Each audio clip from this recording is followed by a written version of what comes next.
जादुई कबूतर पार्ट 2। इस साल अत्यधिक वर्षा होने के कारण हरिपुर गांव की फसल पूरी तरह से नष्ट हो गई थी। पिछले साल सूखे की चपेट में आने के कारण सारा इलाका परेशान था और इस साल रही सही कसर बाढ़ ने पूरी कर दी। रामू की दादी और रामू इस बात को लेकर बहुत चिंतित थे। घर में नाम मात्र का अनाज ही शेष बचा था।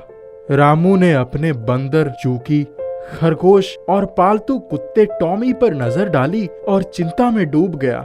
इतने में दादी भी आ गई। रामू ने कहा, दादी, पिछले 2 साल से फसल अच्छी नहीं हुई। अब तो घर में ज्यादा अनाज भी नहीं बचे हैं। हम खुद क्या खाएंगे और इन्हें क्या खिलाएंगे? फिर दादी कहती हैं, बेटा, सोच तो मैं भी यही रही हूँ, लेकिन मुझे ऊपर वाले पर पूरा भरोसा है। वही कुछ राह निकालते हैं। उन्होंने जब चोंच दी है तो चारा भी देते हैं। इतना कहकर दादी टॉमी का सर धीरे धीरे सहलाने लगे। वे तीनों प्राणी इस बात से बिल्कुल अनजान अपनी मस्ती में खेल रहे थे। इतने में जादुई कबूतर वहां आ गया। उसने बोला, क्या बात है दोस्त, बहुत उदास दिख रहे हो? फिर रामू ने कहा, कुछ नहीं, बस यूं ही कुछ सोच रहा था। फिर दादी ने कहा, गोल्डन बर्ड, तुम तो जानते हो 2 साल से फसल अच्छी नहीं हुई, यही चिंता सता रही है। फिर उस जादुई कबूतर ने कहा, दोस्त रामू, भंडार कक्ष में तो सब कुछ ठीक ठाक है। फिर रामू कहता है, क्या ठीक ठाक है? सारा भंडार खाली पड़ा है। याद आया, अगले ही महीने दादाजी की वर्सी है। ब्राह्मणों और पूरी बिरादरी को खाना खिलाना पड़ेगा। कहां से आएगा पैसा और इतना अनाज? अब तो भगवान ही मालिक है। फिर उस गोल्डन बर्ड ने कहा, दोस्त रामू, चिंता मत करो, चलो भंडार कक्ष में देखते हैं और इसके बाद निर्णय लेंगे कि हमें क्या करना है। रामू, दादी और गोल्डन बर्ड तीनों मिलकर भंडार कक्ष में चले गए। भंडार कक्ष पूरी तरह से अन्न धन से भरा हुआ देखकर वे आश्चर्य में पड़ गए।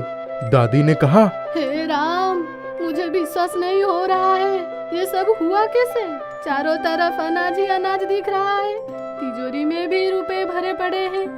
हाँ दादी, आपकी पैसे वाली थैली भी रुपयों से भरकर फट जाना चाहती है।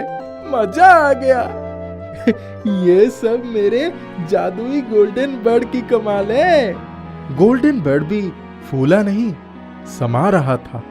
वो खुश होकर रामू के कंधे पर बैठ गया। उसके बाद नीचे उतरकर उसने कुछ दाने खाए और पानी पिया। रामू ने कहा, मेरे प्यारे दोस्त, बहुत बहुत धन्यवाद। तुमने हमारी हर मुश्किल को आसान कर दिया।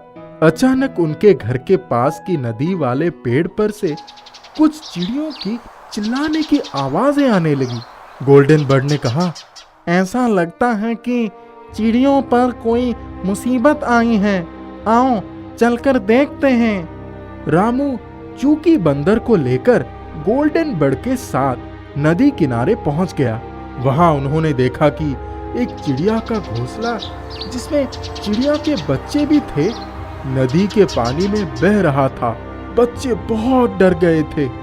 उनकी माँ चिड़िया घोंसले के ऊपर मंडरा रही थी, लेकिन कुछ भी नहीं कर पा रही थी। कई पंछी ये नजारा देख रहे थे, लेकिन सभी उस घोंसले और बच्चों को बचाने में असमर्थ थे। गोल्डन बर्ड तेजी से घोंसले के पास उड़कर गया और उससे अपनी चोंच लगा दी। अचानक चमत्कार हुआ और वो घोंसला बच्चों के साथ किनारे पर आने लगा। गोल्डन बर्ड ने चूकी बंदर को इशारा किया। चूकी बंदर आगे बढ़ा और घोंसले को बच्चे के साथ सफाई से उठाकर किनारे पर रख दिया। माँ चिड़िया खुशी से चहकने लगी और अपने बच्चों को चूमने लगी। दूसरे दिन रामू अपने छत पर दाने लिए हुए अपने प्यारे कबूतर गोल्डन बर्ड का इंतजार कर रहा था। इतने में तेजी से उड़ते हुए गोल्डन बर्ड वहां आया और रामू के कंधे पर बैठ गया। उसने अपनी चोंच से रामू के गले पर प्यार से चूम लिया। रामू ने कहा, गोल्डन बर्ड, तुम कहाँ चले गए थे? मैं बड़ी देर से तुम्हारा इंतजार कर रहा हूँ। फिर गोल्डन बर्ड ने कहा, मेरे दोस्त, मैं अपनी माँ के साथ पहाड़ी के पार चला गया था। वहाँ ताजे ताजे मकई के दाने खाकर आ रहा हूँ। रामू ने कहा, तब तो तुम्हारा पेट भर गया होगा। मैं गेहूं के दाने लेकर तुम्हारा इंतजार कर रहा हूँ। गोल्डन बर्ड ने कहा, यार रामू, तुम तो अच्छी तरह जानते हो कि तुम्हारे दाने को खाए बिना मेरा पेट नहीं भरता। जल्दी से आओ, मुझे दाने खिलाओ। रामू कहता है, ये लो दोस्त, पेट भर के खा लो। गर्मी का मौसम है, पानी से प्यास भी बुझा लो। गोल्डन बर्ड दाने खाने लगा और रामू उसके सर पर अपना हाथ सहलाने लगा। उसी बीच रामू का बंदर चूकी रोटी लेकर आ गया। रामू ने कहा, ये देखो, चूकी भी आ गया। चूकी बंदर रोटी खाते हुए इधर उधर कूदने लगा। गोल्डन बर्ड ने पेट पूजा की, पानी पिया और रामू के साथ खेलने लगा। कुछ दिन बीत गए। रामू के पास ही बंदर, खरगोश और पालतू कुत्ता टॉमी खेल रहे थे, लेकिन उनके बीच गोल्डन बर्ड की कमी बहुत ही खटक रही थी। एक सप्ताह बीत चुका था, लेकिन गोल्डन बर्ड उसे दिखाई नहीं दी। रामू को आज अपने प्यारे कबूतर की बहुत ही याद आ रही थी और वो घर से बाहर निकल आया। उसकी नजर अचानक अपने घर के बाहर पेड़ की डाल पर गई। वहां गोल्डन बर्ड की माँ उदास बैठी रही। रामू झट से दौड़कर उस पेड़ के पास पहुंच गया और कहा, गोल्डन बर्ड की माँ, क्या बात है? तुम बहुत उदास बैठी हो। मेरा दोस्त गोल्डन बर्ड कहाँ है? कई दिनों से यहाँ आया नहीं।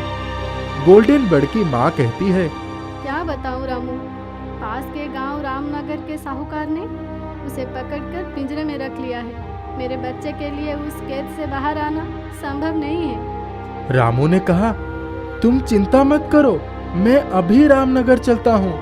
मैं अपने दोस्त गोल्डन बर्ड को साहूकार की कैद से आजाद करवा लूंगा। चूकी, तैयार हो जाओ, चलो मेरे साथ, हमें अपने साथी को आजाद करवाना है। रामू चूकी बंदर को अपने कंधे पर बैठाकर रामनगर की ओर चल पड़ा। कुछ ही देर में वे साहूकार के पास पहुंच गए। गोल्डन बर्ड रामू को देखकर पंख फड़फड़ाने लगा। रामू कहा, सेठ जी, आपने जिसे पिंजरे में कैद करके रखा है वो मेरा साथी गोल्डन बर्ड है। कृपया इसे छोड़ दीजिए।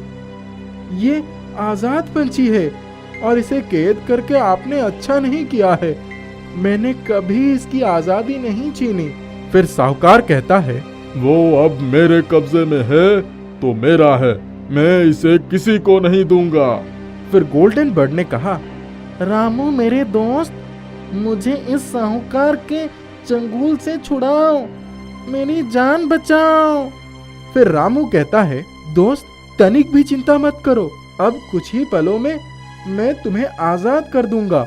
उस चमत्कारी कबूतर को बोलते हुए देखकर साहूकार भी आश्चर्य में पड़ गया। वो असमंजस में पड़ गया। रामू ने अपने चूकी बंदर को इशारा किया। चूकी कूद कर पिंजरे के पास पहुंच गया और उसने पिंजरे का दरवाजा खोल दिया। गोल्डन बर्ड पिंजरे से बाहर आकर उड़ने लगा। साहूकार हाथ मलने लगा। रामू चूकी को लेकर साहूकार के घर से बाहर आ गया। साहूकार कहने लगा, हाय राम, मैं क्या करूं? मेरा कबूतर उड़ गया। ये बंदर शैतान है, इसने उसको छुड़ा लिया। रामू अपने कंधे पर चूकी बंदर को बैठाकर मुस्कुराते हुए आगे बढ़ता जा रहा था और उसके सर पर उसका दोस्त गोल्डन बर्ड मंडराते हुए उड़ता जा रहा था। जादुई गिलहरी। एक गांव में रघु नाम का एक किसान रहता था। वो अपने खेतों में काम करता था। उसे पशु और पंछियों से बहुत लगाव था और समय मिलने पर उनकी सेवा भी करता था। वो पंछियों के लिए दाने डालता था। कबूतर, तोता और दूसरे पंछी आकर दानों को बड़े प्यार से खाते थे। उसके घर के पास एक बड़ा पेड़ था। उस पर कई पशु पंछी रहते थे। उनमें ही एक गिलहरी थी। वो गिलहरी जब कुछ खाने के लिए नीचे उतरती थी तब रघु के पास आ जाती थी। वो रघु के हाथों में रखे हुए दाने भी खाती थी। इस तरह से धीरे धीरे रघु और गिलहरी में बड़ी दोस्ती हो गई। एक दिन वो गिलहरी उसे घायल दिखाई पड़ी। रघु को बड़ा दुख हुआ। उसने उसे अपने हथेली पर उठा लिया और घर लेकर आ गया और बोला, राजू की मम्मी, जल्दी से हल्दी लेकर आओ, गिलहरी रानी को चोट लग गई है। फिर रघु की पत्नी कहती है, जी अभी लेकर आती हूँ। रघु ने हल्दी का लेप बनाकर गिलहरी के जख्मी स्थान पर लगा दिया। उसे कुछ दाने खिलाए और फिर छोड़ दिया। गिलहरी खुशी खुशी फुदक फुदक कर घर के बाहर चली गई। रघु और गिलहरी के बीच आत्मीयता बढ़ती चली गई। गिलहरी रोज रोज रघु के घर में आने लगी। वो घंटों घर के अंदर घूमती रहती थी, जैसे वो उनके घर की सदस्य बन गई हो। एक दिन रघु खेतों की तरफ गया हुआ था। उसकी पत्नी रसोई घर में काम कर रही थी। रघु का छोटा बेटा जमीन पर एक बिछौने पर सोया हुआ था। एक सांप बाहर से उस बच्चे के करीब आ रहा था। गिलहरी ने जब ये दृश्य देखा तब वो सामने ढाल बनकर खड़ी हो गई। सांप भी फन निकाल कर खड़ा हो गया। गिलहरी उसके सामने दीवार बन गई थी। सांप की फुफकार से भी वो डरने वाली नहीं थी।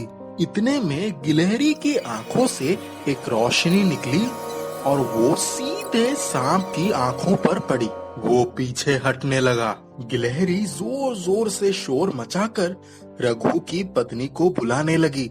रघु की पत्नी वहां पहुंच चुकी थी और उसने वो मंजर आंखों से देख लिया था। सांप भाग चुका था। उसने बच्चे को गोद में उठा लिया और बार बार गिलहरी को धन्यवाद देने लगी और बोली, आप एक गिलहरी नहीं हो, कोई देवी हो। मैं आजीवन आपके पास ऋणी हो गई। आपको लाख लाख धन्यवाद। गिलहरी पूंछ हिलाकर अपना प्रेम प्रदर्शन करते हुए प्रसन्न हो रही थी। इतने में रघु भी खेतों पर से घर में आ गया। उसे सारी बात का पता चल गया। उसने प्यारी गिलहरी को गोद में उठाकर उसे दुलार करने लगा, प्यार करने लगा और बोला, गिलहरी रानी, तुम्हारी बहुत बड़ी कृपा हो गई। गिलहरी प्यार से आंखें मटकाकर फुदकते हुए घर के बाहर निकल गई। एक बार रघु बहुत बीमार हो गया। उसने खटिया पकड़ ली थी और उसकी हालत बहुत ही दयनीय हो गई थी। उसके इलाज में बहुत सारे पैसे खर्च हो गए। गरीबी ने पहले से ही उसकी कमर तोड़ दी थी। बीमारी ने रही सही कसर भी पूरी कर दी। रघु की पत्नी उसके सिरहाने बैठकर रो रही थी। इतने में गिलहरी घर के अंदर चली आई। वो इधर उधर घूमने लगी। रघु की पत्नी ने कहा, गिलहरी रानी, हम अब बहुत गरीब हो गए। घर में खाने को अन्न भी नहीं बचा। हम क्या खाएं और तुम्हें क्या खिलाएं? गिलहरी का ध्यान रघु की पत्नी के बहते हुए आंसुओं पर गया। वो सारा माजरा जान चुकी थी। वो तेजी से घर के अंदर रखे हुए खाली बोरों पर कूदने लगी। क्या कर रही हो? क्या ढूंढ रही हो? सारा भंडार खाली हो गया है। हम गरीबों की यही कहानी है, नसीब में दुख और आंखों में पानी। गिलहरी कूद रही थी और अपने मुंह से कुछ अजीब आवाजें निकाल रही थी। कूदते फांदते वो भंडार कक्ष के बक्सों पर भी कूदने लगी। इसके बाद जाकर रघु की खाट पर उसके सिरहाने बैठकर उसके बालों को मुंह से सहलाने लगी। रघु ने बहते हुए आंसुओं के साथ अपना हाथ उसकी तरफ बढ़ा दिया। गिलहरी अपनी भाषा में कुछ बोले जा रही थी। कल तो भूसे से रोटी बना दी थी, देखती हूँ कुछ गिरा हुआ दानों को एकजुट करके उनसे कुछ पका लूंगी। भगवान भी गरीबों की बड़ी परीक्षा लेते हैं। रघु की पत्नी जब बोरों के पास पहुंची तो आश्चर्य से उसकी आंखें फटी की फटी रह गई। सारे के सारे बोरे अनाज से खचाखच भर गए थे। गेहूं, चावल, दाल, चीनी इत्यादि से भंडार भर गया था, जैसे किसी ने जादू कर दिया हो। वो आगे बढ़ी, बक्से को खोला तो दंग रह गई। रघु की पत्नी ने कहा, हाय दैया, सोना, चांदी, हीरे, मोती ये सब कहाँ से आए? मैं तो पागल हो जाऊंगी। उसे ये सब समझते देर ना लगी कि ये उसी प्यारी गिलहरी रानी की जादुई करामत है। उसी ने पलक झपकाते ही उन्हें रंक से राजा बना दिया।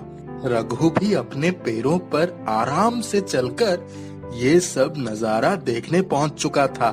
आप खटिया से उठकर चलकर यहाँ तक आ गए?